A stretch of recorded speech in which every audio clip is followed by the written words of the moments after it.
Mainit nga ngayon ang pangalan ni Renz Abando sa FIBA World Cup. Kahit nga eliminated na ang Gilas Pilipinas sa FIBA World Cup ay pinag-uusapan pa rin itong si Renz Abando.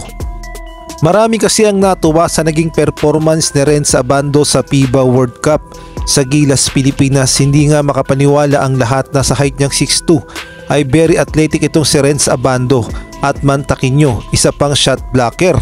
At para nga daw NBA ang galawan ni Renz Abando. Lalo pa ngang umiingay ang pangalan ni Renz Abando nang makapasok siya sa FIBA World Cup top 5 blockers guard position.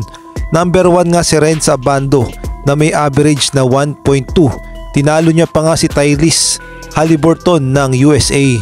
At kahit nga yung mga sikat na sports page sa ibang bansa na mayroong milyon-milyon na subscribers at followers, eto ngang si Renz Abando ang pinag-uusapan. Na-featured lang naman itong si Renz Abando sa House of Highlights na mayroong 46.9 million followers sa Instagram. Dito nga ay na-highlights ang mga dunks ni Renz Abando habang nag-warm up nga ang Gilas Pilipinas. At meron pa nga ditong nakalagay na caption na he needs an NBA contract. At yung mga foreigners naman, partikular na ang mga subscriber nila sa Amerika ay talaga namang hype na hype at tuwang-tuwa at bilib na bilib dito kay Renz Abando. Tinawag pa nga siyang The Last Dragon at meron pa nga tumatawag sa kanya na The Flying Dragon. At sabi nga daw ng iba, kailangan bigyan siya ng kontrata sa Washington Wizards at gayon na rin sa San Antonio Spurs.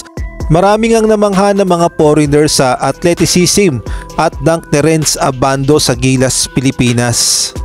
Sa ibang balita naman, matunog nga ang pangalan ni Coach Raiko Torman na mukhang siya nga ang magiging head coach ng Gilas Pilipinas para naman ito sa Asian Games dahil marami nga ang naglalabasan ng mga report na mukhang si Coach Raiko Torman ang papalit kay Coach Chot Reyes bilang head coach ng Gilas Pilipinas.